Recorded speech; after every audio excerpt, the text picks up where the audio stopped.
بسم اللہ الرحمن الرحیم۔ حضرت ابو ہریرہ رضی اللہ عنہ سے روایت ہے، فرمایا مدینہ کے کسی راستے پر نبی کریم صلی اللہ علیہ وآلہ وسلم سے ان کی ملاقات ہوئی۔ اس وقت ابو ہریرہ رضی اللہ عنہ جنابت کی حالت میں تھے۔ ابو ہریرہ رضی اللہ عنہ نے کہا کہ میں پیچھے رہ کر لوٹ گیا اور غسل کر کے واپس آیا تو رسول اللہ صلی اللہ علیہ وآلہ وسلم نے دریافت فرمایا کہ اے ابو ہریرہ کہاں چلے گئے تھے؟ انہوں نے جواب دیا، میں جنابت کی حالت میں تھا، اس لیے میں نے آپ کے ساتھ بغیر غسل کے بیٹھنا برا جانا۔ آپ صلی اللہ علیہ وآلہ وسلم نے ارشاد فرمایا، سبحان اللہ، مومن ہرگز نجس نہیں ہو سکتا۔ صحیح بخاری حدیث نمبر 283۔ حضرت انس بن مالک رضی اللہ عنہ سے روایت ہے، فرمایا نبی کریم صلی اللہ علیہ وآلہ وسلم اپنی تمام ازواج کے پاس ایک ہی رات میں تشریف لے گئے۔ اس وقت آپ کے ازواج میں 9 بیویاں تھیں۔ صحیح بخاری حدیث نمبر 284۔ حضرت ابو ہریرہ رضی اللہ عنہ سے روایت ہے، فرمایا میری ملاقات رسول اللہ صلی اللہ علیہ وآلہ وسلم سے ہوئی۔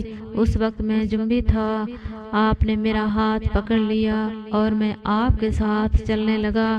آخر آپ ایک جگہ بیٹھ گئے اور میں آہستہ سے اپنے گھر آیا اور غسل کر کے خدمت حاضر ہوا۔ آپ ابھی بیٹھے ہوئے تھے۔ آپ صلی اللہ علیہ وسلم نے دریافت فرمایا، اے ابو ہریرہ کہاں چلے گئے تھے؟ میں نے واقعہ بیان کیا تو آپ نے فرمایا، سبحان اللہ، مومن تو نجس نہیں ہوتا۔ صحیح بخاری حدیث نمبر 285۔ حضرت عائشہ صدیقہ رضی اللہ عنہ سے روایت ہے، فرمایا کیا نبی کریم صلی اللہ علیہ وآلہ وسلم جنابت کی حالت میں گھر میں سوتے تھے؟ کہاں ہاں، لیکن وضو کر لیتے تھے۔ اس حدیث کو ابو سلمہ نے روایت کیا ہے۔ صحیح بخاری حدیث نمبر 286۔ ابن عمر رضی اللہ عنہما سے روایت ہے، فرمایا عمر بن خطاب رضی اللہ عنہ نے رسول اللہ صلی اللہ علیہ وآلہ وسلم سے پوچھا کہ کیا ہم میں سے کوئی جنابت کی حالت میں سو سکتا ہے؟ فرمایا ہاں، وضو کر کے جنابت کی حالت میں بھی سو سکتے ہو۔ صحیح بخاری حدیث نمبر 287۔ حضرت عائشہ رضی اللہ عنہ سے روایت ہے، آپ رضی اللہ عنہ نے فرمایا نبی کریم صلی اللہ علیہ وآلہ وسلم جب جنابت کی حالت میں ہوتے اور سونے کا ارادہ کرتے تو شرمگاہ کو دھو لیتے اور نماز کی طرح وضو کرتے۔ صحیح بخاری حدیث نمبر 288۔ عبداللہ بن عمر رضی اللہ عنہ سے روایت ہے، کہا عمر رضی اللہ عنہ نے نبی کریم صلی اللہ علیہ وآلہ وسلم سے دریافت کیا کہ کیا ہم جنابت کی حالت میں سو سکتے ہیں؟ آپ نے فرمایا ہاں، لیکن وضو کر کے۔ صحیح بخاری حدیث نمبر 289۔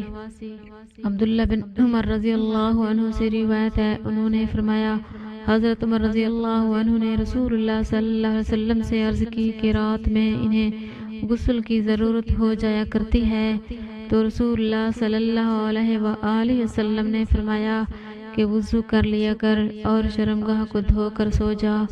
صحیح بخاری حدیث نمبر 290۔ حضرت ابو ہریرہ رضی اللہ عنہ سے روایت ہے، فرمایا نبی کریم صلی اللہ علیہ وآلہ وسلم نے فرمایا جب مرد عورت کے 4 زانوں میں بیٹھ گیا اور اس کے ساتھ جماع کے لیے کوشش کی تو غسل واجب ہو گیا۔ اس حدیث کی مطابقت عمرو نے شعبہ کے واسطہ سے کی ہے اور موسیٰ نے کہا ہم سے ابان نے بیان کیا، کہا ہم سے قتادہ نے بیان کیا، کہا ہم سے حسن بصری نے بیان کیا۔ اسی حدیث کی طرح ابو عبداللہ امام بخاری نے کہا یہ حدیث اس باب کی تمام احادیث میں عمدہ اور بہتر ہے۔ ہم نے دوسری حدیث عثمان اور ابن ابی کعب کی صحابہ کے اختلاف کے پیش نظر بیان کی اور غسل میں احتیاط زیادہ ہے۔ صحیح بخاری حدیث نمبر 291۔ حضرت عثمان رضی اللہ عنہ نے حضرت عثمان بن عفان رضی اللہ عنہ سے پوچھا کہ مرد اپنی بیوی سے ہم بستر ہوا لیکن انزال نہیں ہوا تو وہ کیا کرے؟ حضرت عثمان رضی اللہ عنہ نے فرمایا نماز کی طرح وضو کر لے اور ذکر کو دھو لے، اور حضرت عثمان رضی اللہ عنہ نے فرمایا میں نے رسول اللہ صلی اللہ علیہ وسلم سے یہ بات سنی ہے۔ صحیح بخاری حدیث نمبر 292۔